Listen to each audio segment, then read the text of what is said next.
Bismillahirrahmanirrahim. Assalamualaikum warahmatullahi wabarakatuh.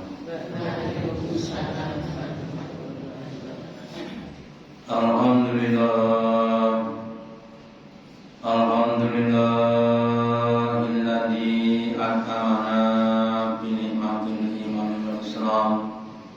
Asyhadu an la ilaha illallah wahdahu la syarika lah wa asyhadu anna Muhammadan abduhu wa rasuluhu la nabiyya wa la rasula ba'da. Allahumma sholli ala Muhammad wa ala ali Muhammad kama shallaita ala ali Ibrahim innaka Hamidum Majid. Wa barik ala Muhammad wa ala ali Muhammad kama barakta ala ali Ibrahim innaka Hamidum Majid. Qala Allahu ta'ala fi kitabihil karim. A'udzu billahi minasy syaithanir rajim.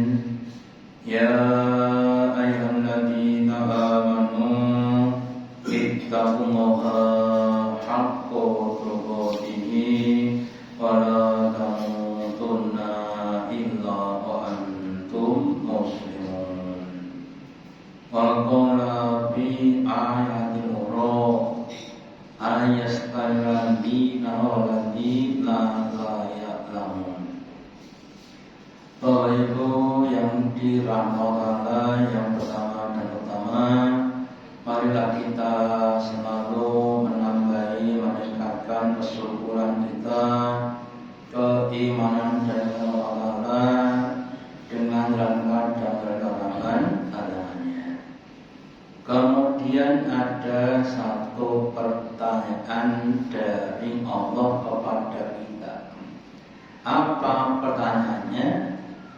Pertanyaanlah hal yastawil ladina waladina la ya'lamun. Yang artinya apakah sama orang yang tahu dan orang yang tidak tahu? Suatu pertanyaan yang sangat-sangat mudah, tetapi kalau kita pahami itu sangat-sangat dalam. Ya tentu tidak sama. Orang yang ganda tidak sama. Orang yang tahu dia akan menggunakan waktu untuk berbagai macam kepentingan dalam hidupnya. Dan sebaliknya orang yang tidak tahu karena tidak punya ilmu, maka dia menggunakan nafsu dalam pada hidupnya.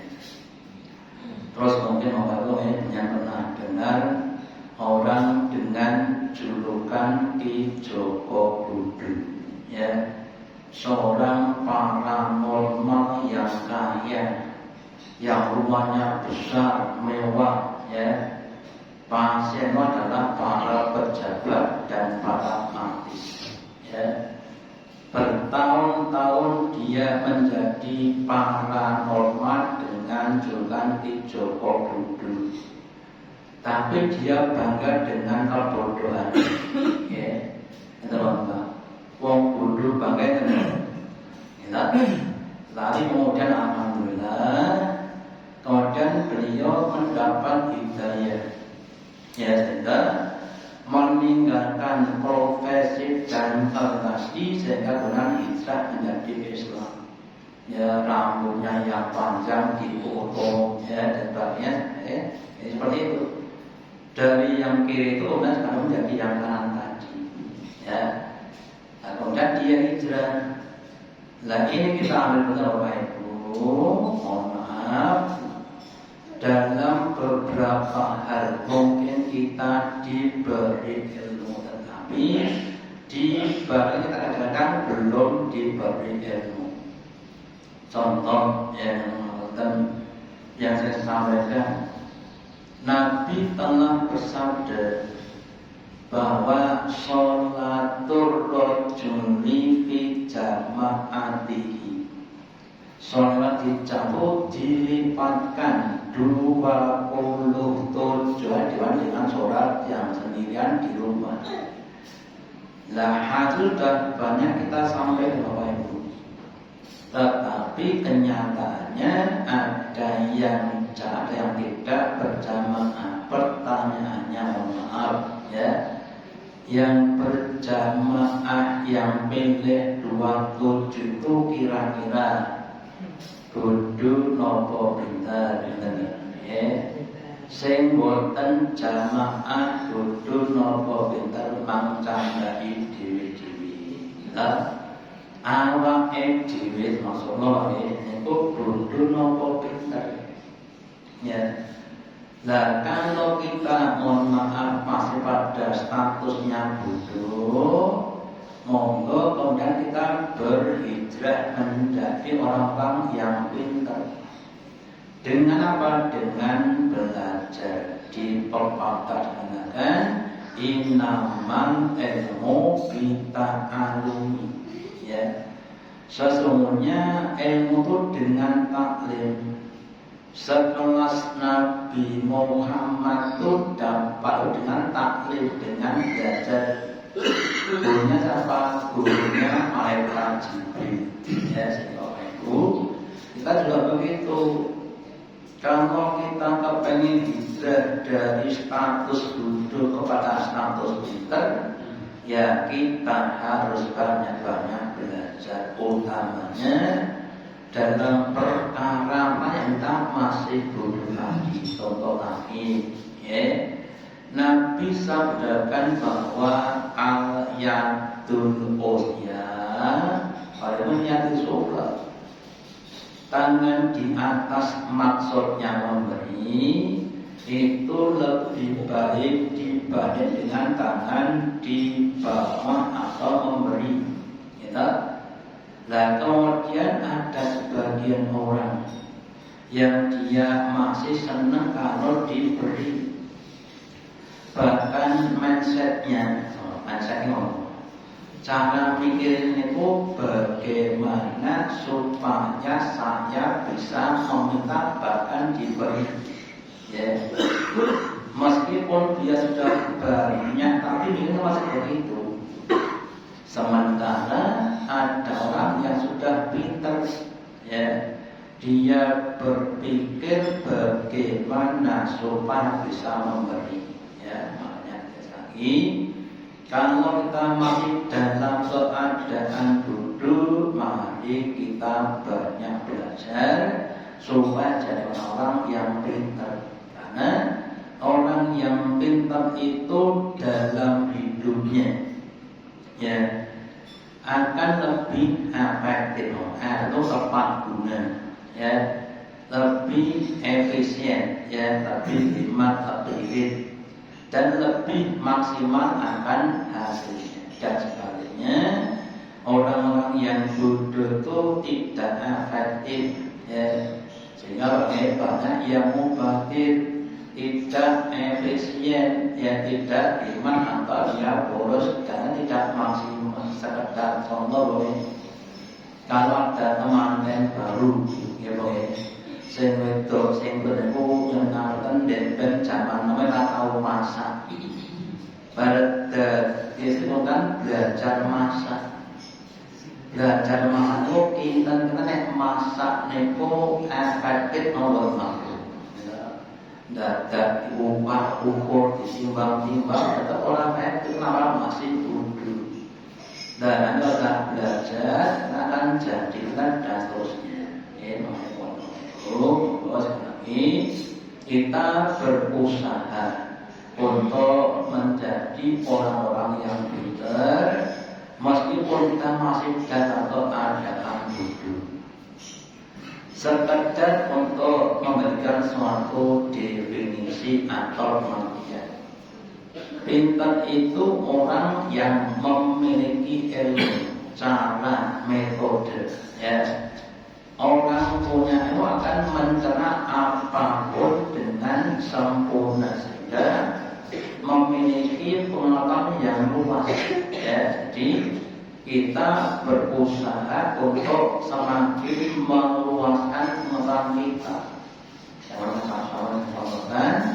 Yang namanya sholat itu tidak sekadar madhep ekat terus kumpul ya.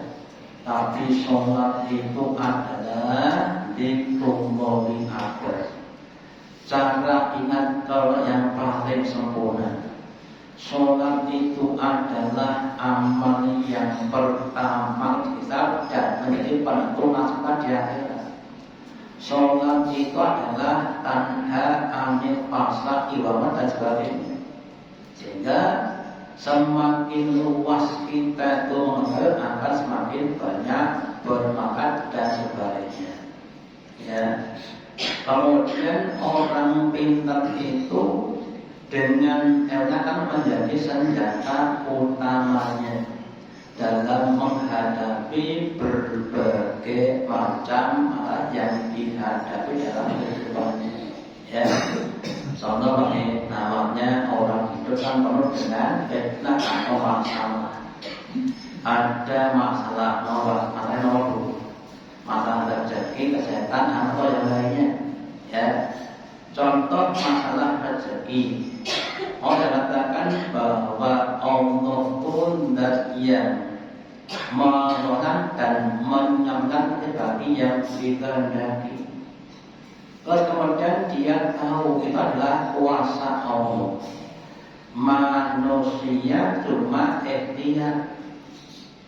Nah, ketika dia diberi rezeki yang melimpah, itu saatnya bersyukur, bukan saatnya menyombongkan diri. Ya.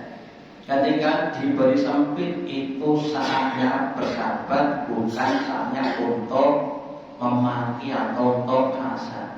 Ya. Nah, demikian untuk yang lainnya. Ya.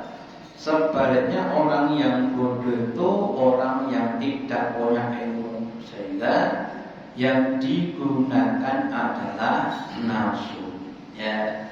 Contoh bab makan, pakai Nabi sabdakan, hendaklah kalian itu makan sekedar untuk menegakkan tulang rusuknya, besakat ibadah.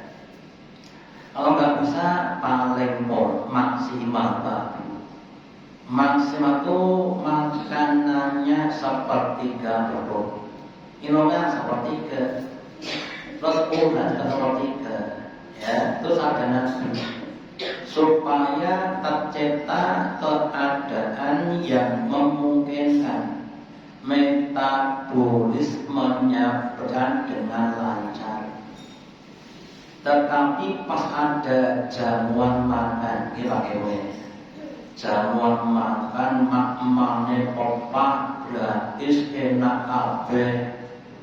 Nek ampun gelegean pripun, mandek nomor terus aku.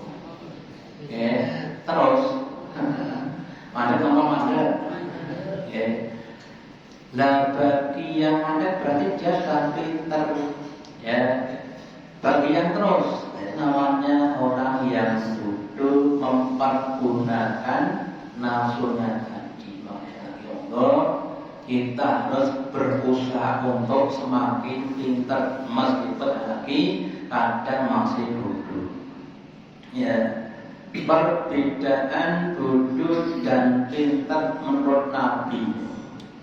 Nabi bersabda al-kaisu, orang yang pintar man dana nafsahu, orang yang dia sibuk meneliti, mencari pada pribadinya sendiri. Dan lima bahkan dan dia beramal di dunia untuk kepentingan setelah mati, bukan untuk kepentingan akhirat. Wal ajizu, dan orang-orang yang lemah pikirannya, orang-orang yang bodoh, man atba'an nafsahu wa orang yang dia itu mengikutkan dirinya pada hawa nafsunya.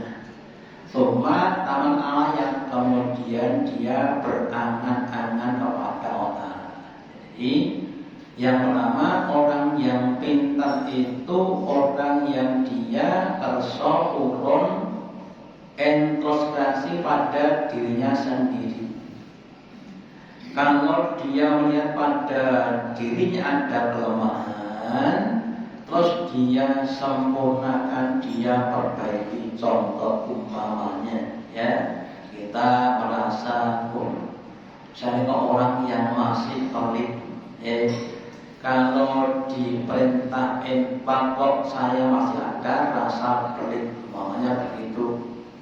Terus kita beruntuk tidak pelit, bagaimana caranya? Meyakini janji Allah dan Rasul. Allah berkata Rasulnya, ya ibna Adam unfik anfik alaika, ya, wahai manusia, kamu infaklah. Nanti kamu pak infak itu janjinya Allah pada kita, ya. Karena itu juga bersabda, tidaklah harta itu disebutkan, tapi akan tambah dan tambah. Terus diyakini, terus dipraktekkan dengan kemampuan yang ada.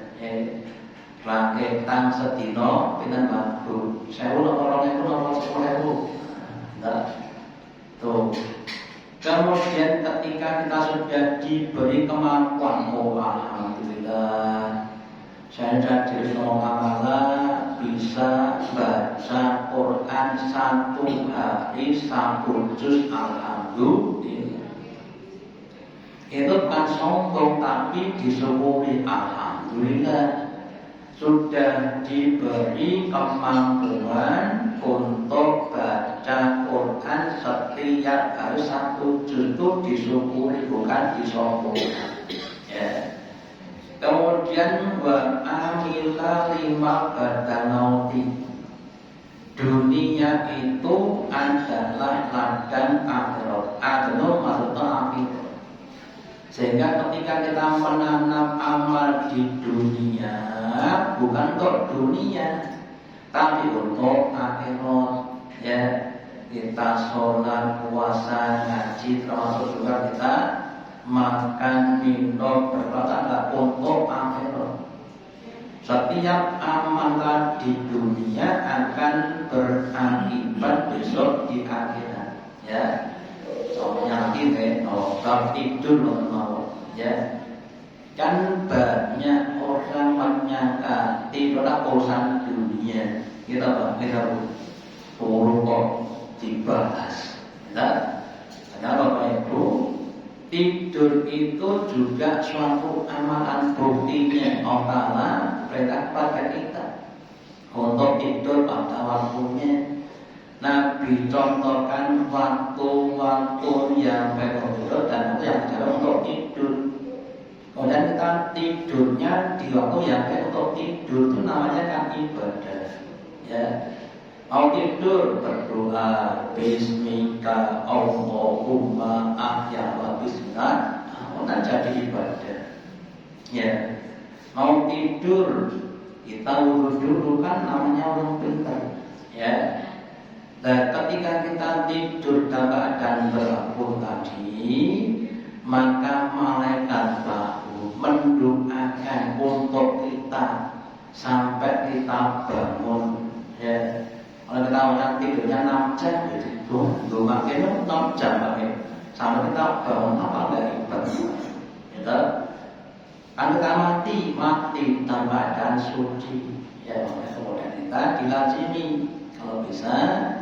Kemudian kita apa? Kita itu berwudu apa untuk akhirat sendiri, ya. Terus di akhirat ada ketentuan kisah. Apa ketentuannya? Ketentuannya adalah fa'amma man fakunat mawazinuhu bahwa bilisati rohiyah.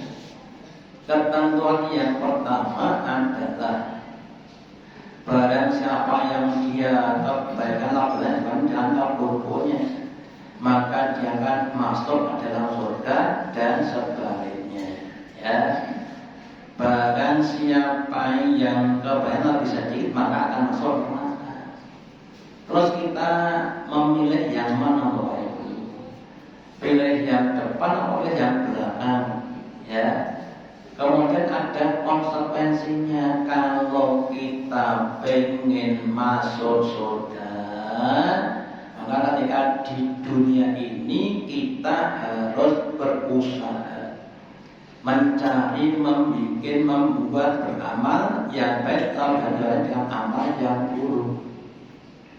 Kemudian pentingnya menghitung atau muhasabah. Kira-kira Bapak Ibu hari ini tadi kita ini kira-kira amal baik dan buruk kita banyak yang mana? Kita kemudian Nabi sabdakan mangkana baru amsu. Barang siapa yang hari ini lebih dari yang bawah ikut, maka adalah orang yang bahagia. Yang sama dengan kemarin orang-orang yang rugi, apalagi yang hari lebih buruk orang-orang yang celaka. Terus kita pilih yang mana Bapak Ibu? Bahagia, rugi, nopo ciloko, memilih diri, ya. Terus diaplikasikan, diterapkan. Jangan sampai mengakukan pilihnya bahagia tapi amalnya celaka. Yang itu adalah amalnya tadi.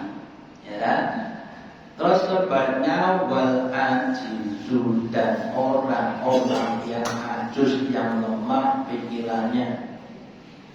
Orang yang bahkan nafsu hawa. Orang yang dia itu mengikutkan dia pada hawa nafsunya.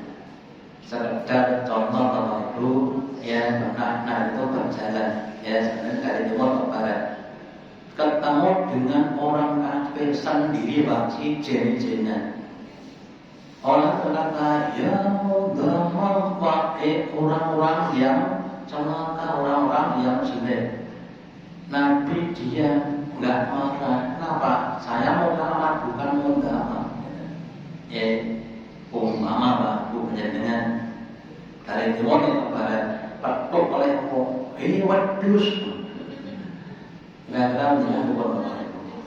Aku wedus, aku mana mau aduh ini. Ayo kamu kok wedus-wedusnya aku. Ya kan berarti apa? Kita masih bodoh gitu. Ya. Masih mengenal dan pribadi kita tadi, atau yang tadi orang yang sedang marah. Penate marah dari Pak. Penate marah dari. Ya. Yang pertama Bapak Ibu, Nabi sabdakan la takut sampai 3 kali. Kamu jangan marah, kamu jangan marah. Kenapa Bapak Ibu? Karena marah itu menghilangkan pikiran sampai setengahnya. Sehingga kita lihat Bapak Ibu, siapapun yang sedang mau biasanya pikiran tidak digunakan. Kenapa? Karena dengan hawa nafsunya tadi. Terus kemudian ada tip untuk menghilangkan marah. Kita lakukan Bapak Ibu.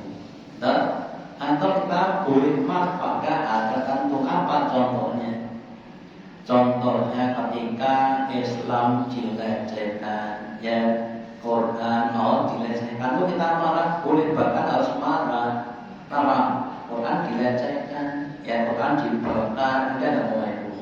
Ya, nama dilecehkan kita marah itu boleh. Ya, jadi marah dalam hal itu tadi. Kemudian kalau kita Bapak Ibu, bahwa kemarahan itu boleh kita lakukan dalam rangka amar ma'ruf nahi munkar. Contoh, nek uga uklane kan selaku kira-kira Bapak Ibu gampang apa gampang banget Bapak Ibu. Coba dulu, terus kita marahnya dalam rangka amar ma'ruf untuk sholat, kita bisa sholat berjamaah. makanya adalah untuk ikhlas ya, bersungguh-sungguh dalam rangka mendidik warga supaya rajin sholat ya. Pas sholat mau Quran kita waktu kita latih waktu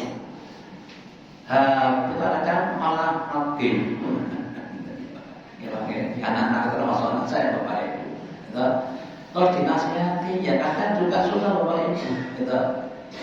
Nah, jadi boleh marah dalam rangka amar ma'ruf nahi mungkar. Ada orang mentok timurnya Nabi dok assalamualaikum, dijawab Nabi waalaikumsalam. Man anta, siapa kamu? Anak saya. Man anta, kamu siapa? Anak saya. Sampai 3 kali. Terus Nabi marah, man anta, anak man anta. Kamu siapa? Ngomong jenengmu siapa? Dok Waalaikumsalam. Sinten iku kula? Kula sinten kula? Ya Pak, kan namanya itu tidak dengan suatu pemahaman terus dimarahin Nabi. Apa? Orang jelas. Kita Bapak Ibu. Kemudian wa tamana alaumu. Kemudian dia sudah mengikutkan hamunya, masih berangan-angan pengen masuk ke dalam surga. Nah, pada Bapak Ibu, apa yang dilakukan itu semuanya banyak mengandung dosa. Okay. Enten wong ahli masak terus ditakoni, Mas Pak Bu, besok di akhirat pengen pilih suatu orang rokok itu masalahnya. Kira-kira itu jawabannya suatu. Kita, Mas Pak dia begitu Pak Ibu. Lah kalau mereka enggak tobat sampai mati, ya sudah menetapkan ya Allah tidak akan menempatkan neraka. Ya, kisahnya Nabi Ibrahim dan bapaknya. Ya tak? Ibrahim berkata pada bapaknya, Pak, kamu jangan kepada berhala, sembahlah Allah. Akhirnya mati dalam keadaan kafir itu. Ya. Terus kemudian di akhirat nanti Allah akan bertanya kepada Ibrahim. Ya, Allah. Ya Allah, engkau telah berkataku bahwa engkau tidak akan menyusahkan aku di akhirat. Dan kalau bapak satu masuk kan saya jadi sedih. Allah katakan, wahai Ibrahim, aku Allah tidak akan memasukkan orang kepada surga meskipun bapakmu. Terus siapapun orangnya, apakah bapaknya Nabi ya, anaknya Nabi ya, kalau dia ahli maksiat kafir musyrik ya enggak akan masuk dalam neraka. Ya, makanya mohon Bapak Ibu sekali kita harus belajar dan belajar. Ya, long life education. Ya, belajar sepanjang hayat. Tolabul ilmi minal mahdi ilal lahdi. Belajar itu dari waktu kita masih kecil di ayunan, bangunan, belajar ya, sampai lahad, sampai kita masuk di kuburan. Sehingga siapapun orangnya selama masih hidup, maka masih wajib untuk mencari ilmu. Ya. Meskipun pun sepuh, ulang pun tua, otaknya pun boten sadar mikir, kita yang penting data. Ya, kalau itu ada 4 atau 5 tingkatan. Yang pertama kun aliman. Ya. Yang pertama kalau bisa jadi guru. Atau yang kedua jadi murid. Nek murid pun saged dan sing penting rawuh. Ya. Atau yang keempat nggak bisa datang tapi kamu ada rasa senang dengan pengajian. Jangan jadi yang kelima. Yang pertama guru nggak bisa guru murid. Gitu. Padahal yang penting rawuh guru apa-apa. Bukan ini guru ini kabar gembira. Gitu. Gak bisa datang, saya penting gue seneng kalau mau ngaji gitu. Jangan banyak rumah, gue semua teko, guru gitu. Padahal hati nolak orang yang tidak dapat bertanya ilmu. Jadi usahakan kita berusaha menjadi guru dengan yang sedikit banyak sudah punya ilmu monggo disawat orang lain. Jadi guru boten kudu ten sekolahan. Ngaji mulang boten itu dengan ceramah dengan yang bisa ngaji pada orang di tempat manapun. Terus monggo kita juga menjadi orang-orang pembelajar sampai akhir kita masing-masing ya.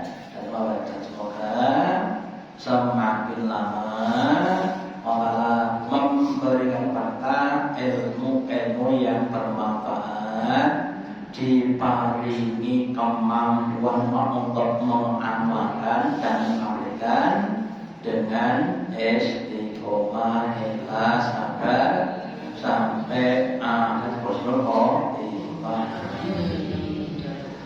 Saya dampaknya Allahumma taqabbal minna innaka antas samiul untuk akhirnya innaka antal alim. Wassalamualaikum warahmatullahi wabarakatuh.